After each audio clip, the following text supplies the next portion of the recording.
Hello, beautiful ones. This is Sylvia Mordini, the founder of Alchemy of Yoga. I'm wondering if you've been experiencing some brain fog, and if you've noticed that it's gotten worse as we've endured the pandemic yet another month and another month. I just saw this meme and I shared it out in my social media. Welcome to September, level 9 Jumanji. And I think that's true. Like, we've already, back in February and March, we were maybe level 3, level 4, and now we're in September, level 9. So things like brain fog or sleeplessness or anxiety on the increase, all of these things are happening to everybody. So know that you're not alone. So let's do a practice to help us relieve, in particular, some of that brain fog. So let's get started. Take a big breath in, open mouth, exhale, and then inhale through your nose. 1, 2, 3, 4. Exhale, 6, 5, 4, 3, 2, 1. Inhale, 1, 2, 3, 4. Exhale through the nose. 7, 6, 5, 4, 3, 2, 1. Inhale, 1, 2, 3, 4. Exhale, 8, 7, 6, 5, 4, 3, 2, 1. Let your breath be natural again, but notice if immediately that helps. Lengthening the exhalation, because some of that fogginess may be to holding our breath, because as soon as we read something that's triggering, that's profoundly disturbing in some way, and that's just the news these days, right? Then we hold our breath. That's a very common misalignment of breathing. And we get really tired and fatigued, and hence the brain fog. It gets worse and worse because we've had almost this nonstop sequencing of bad news and troubling news and challenging news. So make sure that you extend the exhalation, and we did it sequentially. 4 counts in, then 5 counts out, 6 counts out, 7 counts out, 8 counts out, 9, 10, and see how high you can go in order to really focus on releasing the carbon dioxide that has built up that causes us to be sleepy. So immediately try that. And now let's go ahead and come onto all fours. As you come onto all fours, just move your knees now further back. Keep your hands at the front. And hips above knees, allow your forehead to come down. So here we're in an inversion. The head is lower than the heart. And we're getting fresh oxygenated blood flow to our brain to help with the brain fog.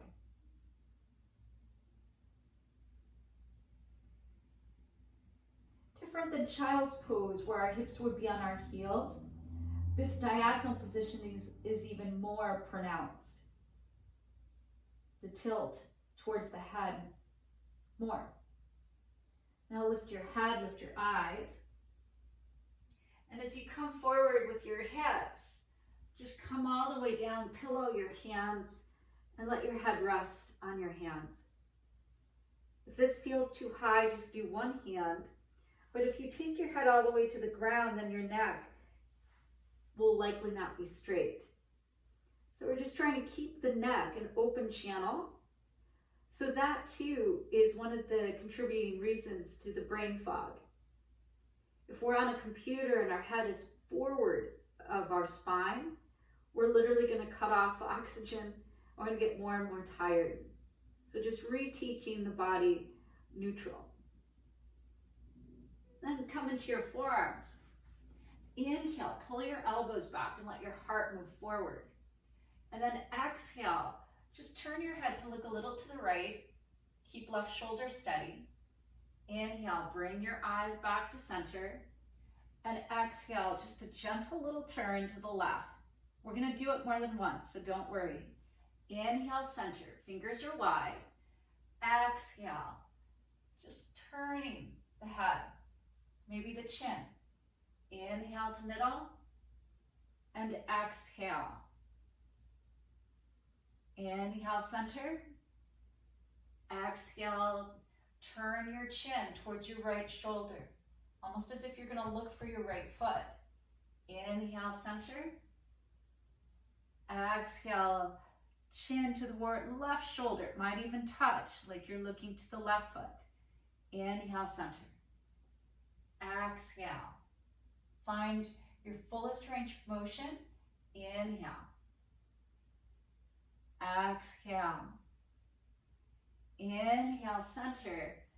Exhale, round, gaze back. So this position is often like what we end up doing when we're at a computer or just not paying attention to our posture. Inhale, take your chin and just move it forward. Your eyes will follow forward. Think of this differently than look up. What happens if you look up is so often we crease the back of our neck, and the neck is already weak from dropping, right? So we don't want to cause more strain or injury. And really, truly, it's just your eyes that are moving. We want to keep the neck at open channel. Inhale. Exhale. Pillow your hands again. Come on down. Bend your legs this time at your knees and just go side to side. And then slowly feet to the earth. And then from here, we'll bring our hands right under our elbows. And that's going to be slightly different to everybody because your upper arm ratio and length of the humerus bone may be even with the lower arm bone, or it might be longer. So everybody's a little different. And then pull back with your hands, lift up no higher than your elbows, and you can look and be like, okay, top of my arm bones are not dipping down. That's contraindicated, but nice and even. And then just feel that much. Strengthening our back muscles. So good posture muscles will help us to be more upright so our heads don't fall forward. And then lift your hands. Couple breaths. And then hands down, push, come up. And instead of child's pose, your hands can walk out and forehead down again. If this is too much strain, you can pillow one hand. If that's still too much, then you could do both arms as little pillows. Inhale, lift your head. Exhale, bring your hands in, knees back in, and curl your toes, downward facing dog, knees back, put no strain. So when we're in that brain fog, simplicity in instructions, simplicity in our to-do list, just overall simplicity is going to be easier. And let your legs just feel more open little by little as they want to. The most important thing here is that your head is again lower than your heart, and we're getting the benefits of the inversion, fresh oxygenated blood flow.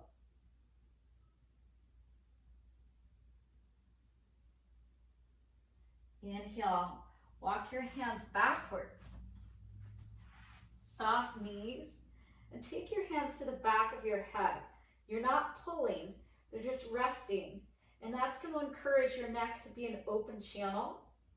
What happens is that when people have their hands on the floor, we tend to still be craning the neck, creasing it, looking forward, and cutting off oxygen. So that's a habit. So this way, our hands are just encouraging the length in our neck. And then when you take your hands off the floor, you'll also maybe feel it more in your mid-back muscles, like they're getting a big release. One more inhale. Exhale, hands to the ground. And then nice and easy, walk back forward. Take your time. Downward facing dog. Life is complicated enough as it is. Inhale, lift your heels, shift forward. Exhale, slow, knees to the ground, touch at the same time. Inhale, anterior tilt with your pelvis. Then just lengthen the neck. This is the cow tilt. Exhale, from your hip bones, tilt the pelvis, anterior tilt, cat tilt. Inhale, back to cow tilt. And exhale, lift your knees, downward facing dog, Adho Mukha Svanasana.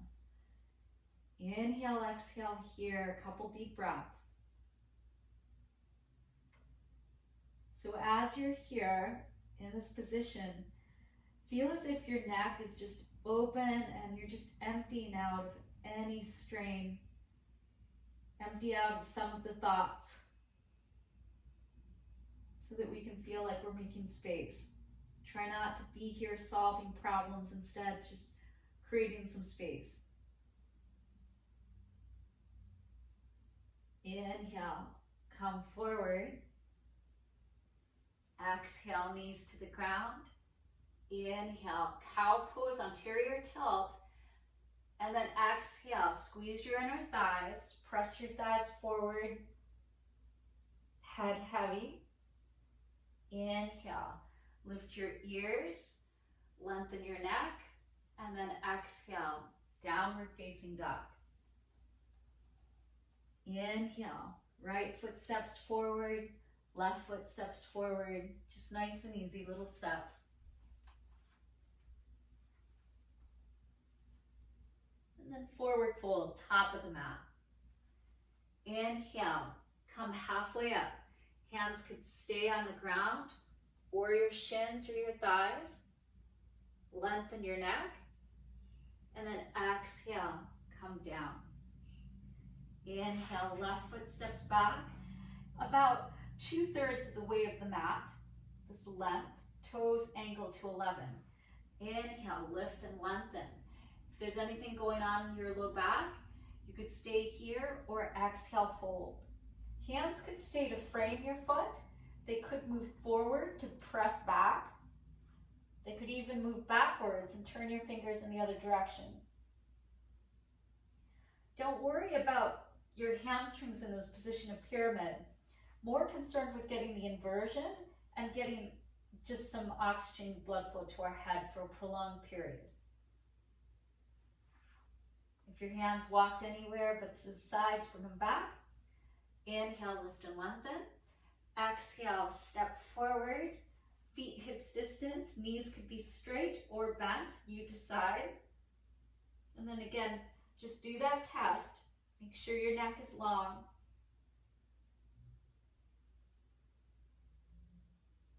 And then hands interlace behind our back. And they might lift a little bit or all the way and a lot. Couple deep breaths. You're balancing, so this is helpful to the mind. Ekagrata, single pointed thought, concentration. Release your hands to the ground, nice and easy. Lift and lengthen. And then from that half lift, exhale, right foot back, again, 2/3. That's gonna be different for everybody and depends on the length of your legs. Might be longer if you have longer legs, a little shorter if you're shorter. And toes to 2 o'clock in this back foot. Inhale, lengthen like the half lift. And then exhale, fold. Elbows wing out. Let the head be relaxed. And again, same options. Keep your hands there or press from the front or from the back. Or put them on a brick.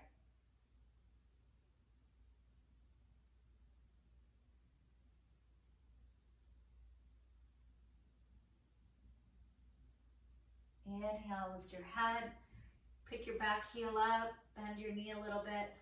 Exhale, pounce forward. Inhale, halfway lifting. And then exhale, widen your feet, toes forward, and start to squat down, just nice and easy. Hands could stay on the ground or bring your hands to your heart, but gaze the earth so that you feel grounding.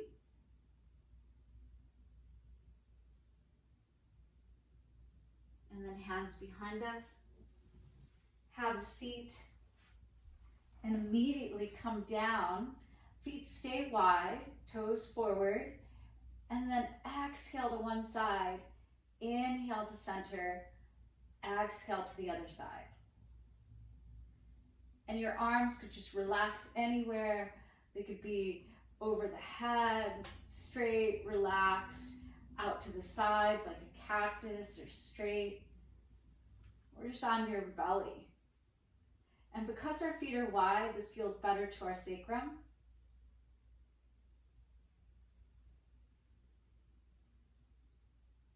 And then once you find you're evened out,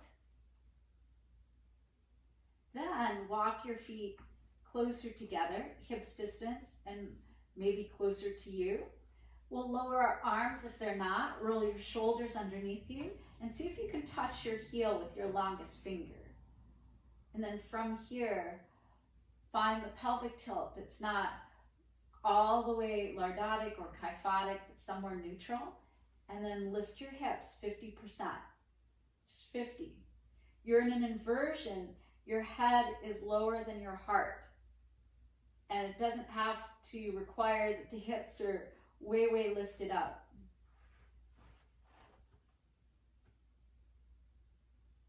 Keep breathing. Inhale. Exhale, lower, just nice and slow. Take a breath in. Open mouth, exhale. And bottoms of our feet touch. Knees will fall open and wide. And bring your hands to your belly. And let's puff up the belly and breathe. Deep diaphragmatic breathing. And then exhale. Empty all of it out. 2 more. Inhale. Exhale. Last one. Inhale. Exhale. You're welcome to stay just like this. Or if you have a little wall near you, you just curl to the side near the wall and then roll onto your back and bring your legs up the wall. And your hands could stay on your belly if you want, deep diaphragmatic breathing, or they could rest anywhere you want them to. And this is a final inversion. Just dedicating this practice to reducing the brain fog by having the body heal itself, letting the head be lower than the heart,